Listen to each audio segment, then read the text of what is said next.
How did you feel when you knew that I was in school and you was on your way to Central Booking? How did I feel?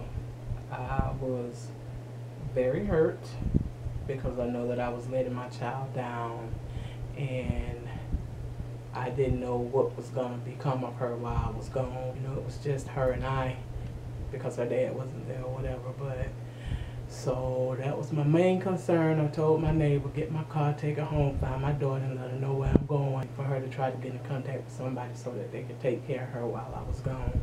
And preferably I wouldn't be gone long because she was going to be alone. Okay, so for those of y'all that know my song, My Story, and this here is going to be a little documentary and going in full detail of what that song was like specifically about, in the exact streets and the exact places where everything was located as far as Orlando, Florida. Right now, we are on our way to the spot where I was living at when, at the beginning of the song, like before I said my mom was gone or whatever. So right now I'm about to take y'all to see what that be about. You feel me? See how we get there.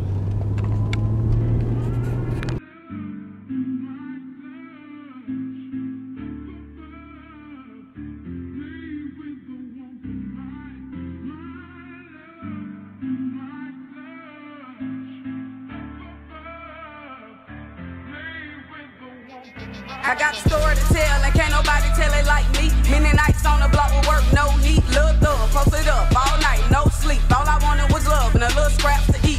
Shit, my mama was gone, then my daddy started tripping his rules, his house. And I didn't want to listen, so I dipped on that nigga, bags packed, I'm out. Hit it cross town, and here's how it went down. I had the front of 50 pack from my big bro Norm. He like, sis, you gon' get straight, just get to the mud. Don't hang with these niggas, be strictly about the fatty. The niggas act funny shit, fucking man left. They don't owe you nothing, they ain't gotta give you shit. But if you really want something, you would get up and get it. That's the realest shit I heard that entire fucking day. My mind was on money, he say strictly getting paid. I had a fist in my frame, he had to open my eyes. I felt the chill inside to make me feel alive. So I built the hustle. This is where it all started at. It was just me and my mama. I was at school at Jones High School right here around the corner. My mama was, you know what I'm saying, going to jail or being in the process of being booking while I was in school. So every day I used to get out of school, I leave from school, I walk over here, I drop my stuff off, and then I walk across town. Sometimes I kick the bowl at home or whatever. My cousin stayed upstairs right here in this door with that blue chair. Sometimes I stay over here with her or whatever. You know, it's a one-way in, one-way out. It's a dead end. People used to trick back then and stuff. It was crazy, like living over here. You know what I'm saying? But I wasn't no jitterbug. I was like, I probably was like 16. And we lived over here a couple times, but that very last time that we stayed over here, you know what I'm saying, it made my life take a big turn with the situation that had came about. So then my mama was living here, she went to jail. Of course, we ended up getting put out of our apartment or whatever, and my pops came to get me, and like we lost everything that we had here. I lost all my clothes, all my shoes. My mama lost all her stuff. I was able to get a little bit of it, but it was like bare minimum, not as much stuff that I had. And my mama kept me dressed, you know what I'm saying? So it hurt me to lose my clothes and my shoes and stuff, but you know what I'm saying? I made it out that situation. You feel me? But yeah, this is where it all started at, right here. Jackson Street, dead end. So, and I used to try to sneak and smoke my weed away from my mama. I used to sit back here. I used to hear all kind of stuff too, like snakes used to be in the bushes. People used to sleep in that right there. They like used to have a little tent or whatever. There was a lady and a man, and I used to sleep in them. This is like a trick spot back here. All the people that like pick up their tricks up there on the corner and shit, they come back here to turn the tricks or flip tricks or whatever it is, you feel me? But yeah, portable AC units. Gutter, feel me?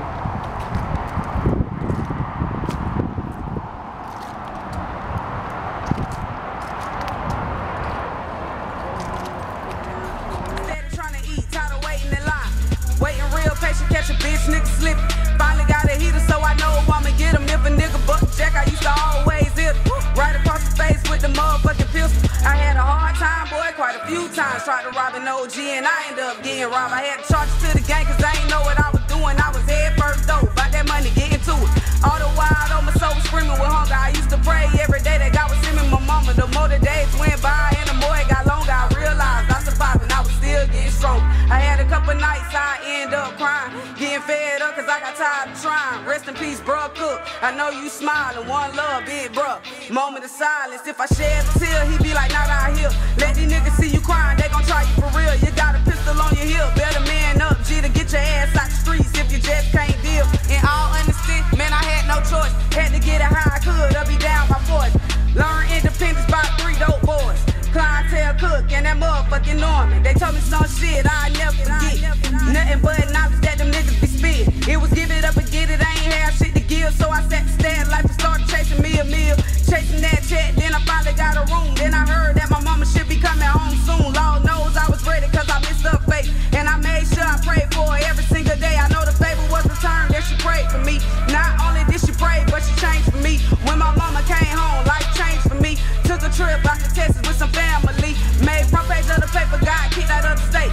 Facing 5 years, but I did 14 days. Locked in the cell on Thanksgiving Day. And I was waiting on my mama to come get her babies. They say, back your bands, girl, you be... How my daddy found out, or you don't know? I don't remember how he found out. I don't think I called because, you know, I don't even know if we was speaking or whatever, but maybe, what's her name? Princess? Yeah, Princess Okay. probably called some of his Okay. people, and that's probably how he found out. This right here is where I got the message that my mama was in jail or whatever. Well, I was actually sitting over there on that side of the park. Right there, over there, and under the tables, like, that's where we used to hang out at. We used to sit over here in the dugout and shit or whatever. Man, we used to sit at the park sometimes too, but we mainly used to sit over there and sit over there. And every day when I used to get out of school, I'd come over here. Sometimes I'd go to school, leave school, and come over here early with my book bag and everything. Remember when I was at you and Miss Penny house? Nope. When my mama was, when my daddy had came with my auntie, his twin sister, and was telling me that, like, he was like, where your mom at? And I was like, I don't know. Like, she at the house, she over there by the house somewhere, I don't know, because I thought he was just coming asking me where she was. So I'm like, I don't know, she over there by the house somewhere, or whatever. So he like, nah, she in jail. Come on, you need to come with me so you can get your stuff. And I'm like, come with you to get my stuff. He's like, yeah, your mama in jail. I'm like, all right.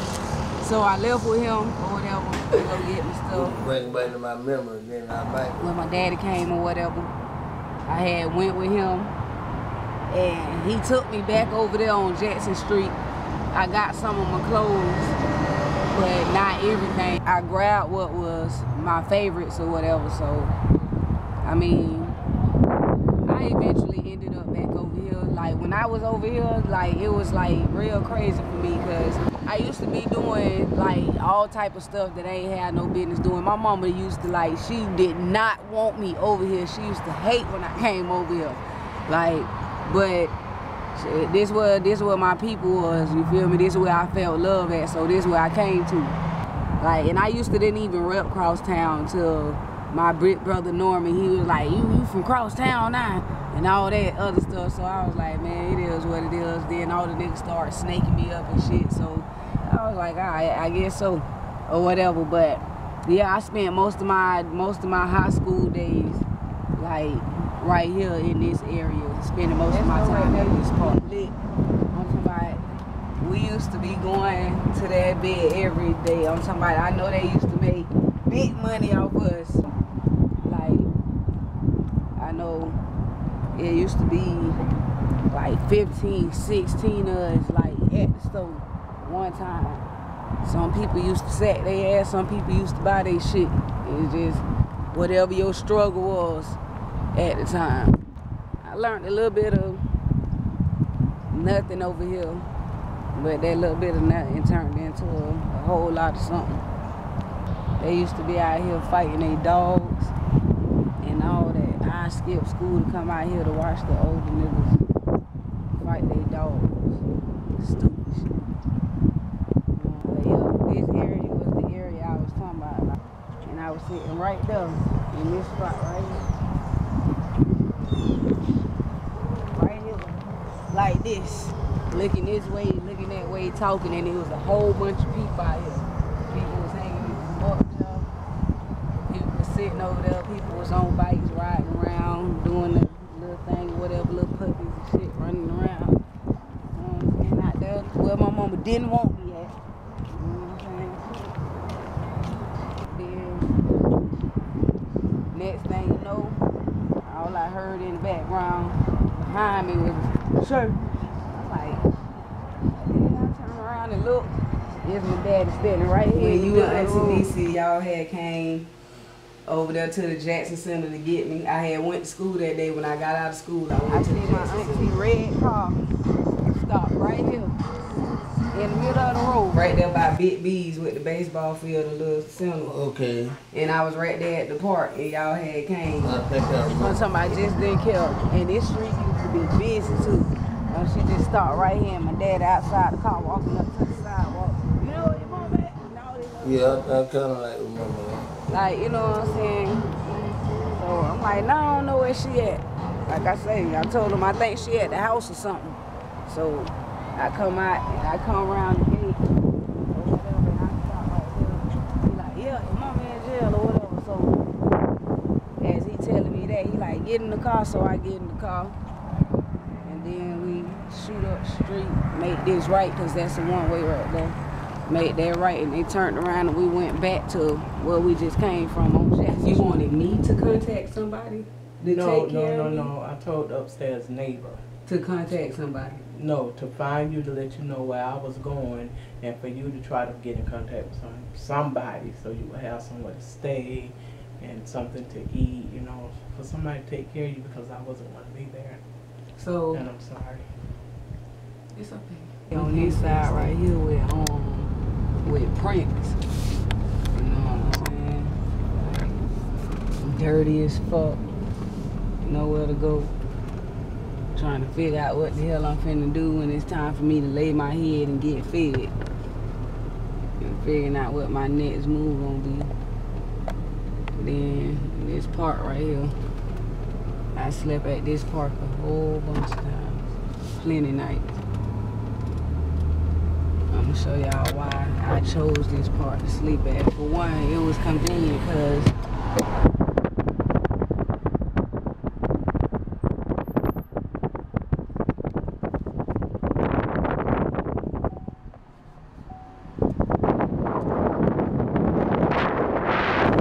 did like your mother's intuition, like did you feel like something was going wrong with me while you was, you know? I knew everything was going wrong. How did you know? Because you didn't have anybody. We was all each other had. Yeah. You know, even though we was going through things, we was still there for each other. Yeah. And I know once I was out of the picture, then it was like you had to defend this world by yourself. Yeah. And it wasn't fair to you, but because of what I was going through at the time, you know, it wasn't me. It was what I was going through. Right. It was my situation and my circumstances, which I should have. I just wasn't in control of me, so you know. But it was all a blessing because God was trying to get my attention, and that's where He had to place me in order to get my attention, in order for me and us to be where we are today. Exactly. Had not I gone to jail for those 6-7 months, we wouldn't be here today. The situation probably would be totally different. Yeah. I probably would be dead. You probably would be dead. Yeah. You know, it would have been different. I know it would have been different. So even though it was a bad time and a bad moment, God still was in control. And He's manifested Himself to show that He is real, and you know, if you just trust Him, He'll bring you through. So He had to place me there in order to get my attention, so He can get me where He needed me to be today.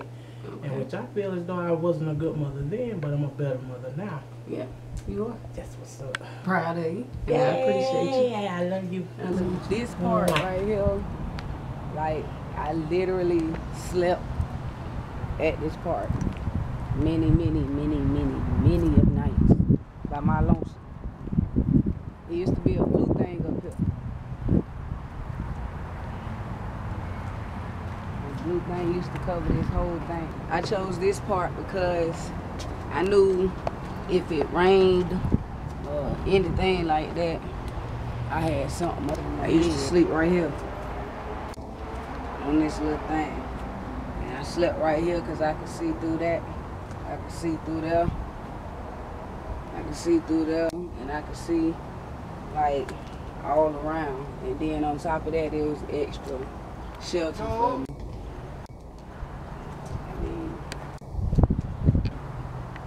I won't really say I slept here because, I mean, I laid down, but I ain't really go to sleep. This was my bed for many nights. Me, a book bag, and a jacket. That's when Jabot was popping. I had a Jabot jacket that somebody had gave to me or whatever, and I used to use that to cover up and use my book bag for the pillow. But I know somebody that stay up the street, you know what I'm saying, she used to open her doors for me and let me, you know what I'm saying, come in and sit tight, chill, take a shower when I needed to. She used to feed me. She was like my mama while my mama was gone.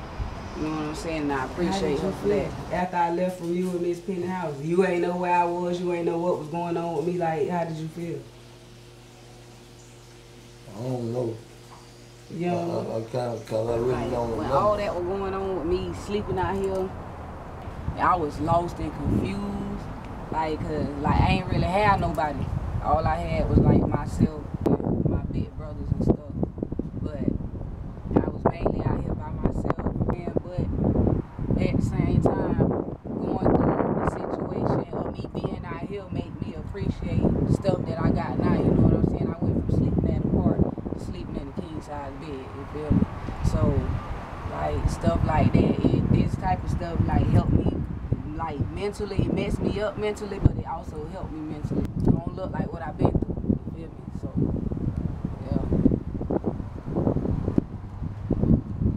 yeah. I came to your mom to jail, you went and got some clothes, and where you went? You took me with you.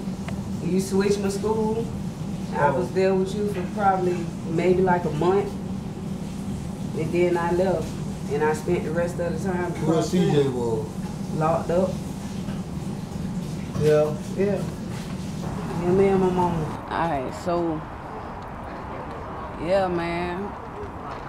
Like, it was a rough situation, you feel me? I had not been through a whole lot of shit within them 6 or 7 months that my mama was gone. Them 6 or 7 months felt like 6 or 7 centuries, you feel me? Like, cause I ain't never, that was the first time I was like really like out on my own. Cause when I was little and I was a little girl, I always had a family member that'll take me in, you know what I'm saying?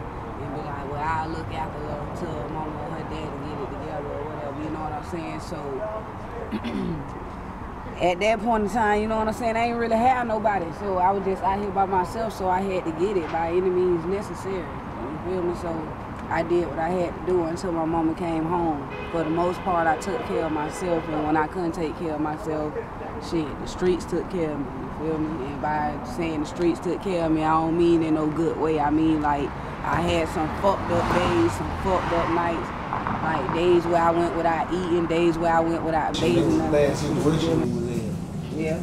And I wasn't capable or ready to settle down and be no damn father or daddy figure or nothing like that. You know, I was probably still trying to run stupid. Yeah. Do dumb shit, but I don't settle down now. Yeah. I might not have been there for you then, and you, I tell CJ and you the same thing. I might not have been there for you when y'all was little. Yeah. But I'm here for y'all now. Yeah. And the God of the universe don't make no mistake. It wasn't time for me to be where I am now. It wasn't time for me back then to be where I am now. Everybody have to go through a process. Yeah. And once you go through that process of life. Once you go through that, once you go through that, and settle down. And what really made me settle down, because I didn't want my mama to go to her grave knowing I was still out there in the world. Yeah. That's what made me stop. Yeah. And I made those changes. I was locked up when she passed, but even though I had made those changes, not being out there in the street doing dope and drugs, I didn't want her to go to her grave knowing I was still out there doing that shit. Yeah. So I made that change before she left. No dope, none of that. Yeah. But I got locked up and concealed when she left. That's what really made me change. If my mom could see me now, she would be very proud of me. And that shit bothers me sometimes too, because she can't physically see what I'm doing. People say, well, hey, she know, she still see, she don't physically see what I could have been.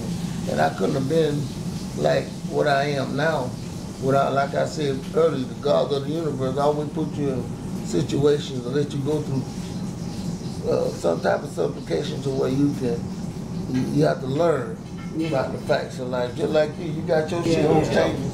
He's gonna have to make changes. Yeah. Just like you did. Now I'm here for you now. Yeah.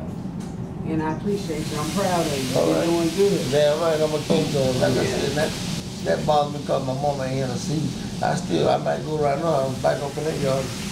Turn that music. When I had your music on, I ain't paying no late bit. Yeah. The man next door still say Dennis. He said, if this Mary was alive, would you play that? And I know I wouldn't play it. Yeah. So I returned it off, I took it out, changed the music.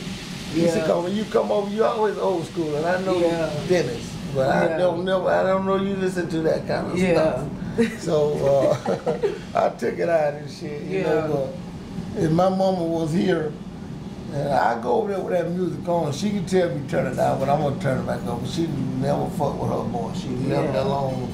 She left me alone, and she knew I knew. Yeah. But I just wasn't doing right. Yeah. Because I was out there in the world. Yeah. But like I said, I'm here for you now. What you want to do? Well, I want you to reach out to the men so we can get this video that tow truck shit? Yeah. So you gonna do it? I call him. Let me call him and see what he's talking about. All right. We can do that. Let me call him and see what's up. All right. And then it's all on him. I jumped to my feet, falling up the sheets, trying to hurry